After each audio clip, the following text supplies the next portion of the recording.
So ideally, before you even bring your residents into the room, you've already sliced this open, and it looks disgusting. It looks like baby food, but I swear it is just icing, so that they can spread it on themselves. This is much easier to do than squeezing out of a bag.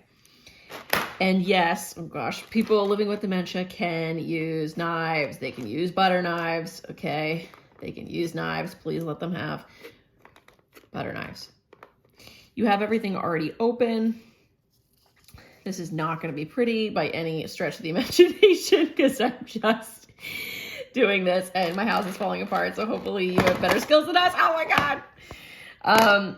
But you have everything ready to go, and it's much easier when everything is prepped. Because honestly, even if it ends up like this, so what? This cookie,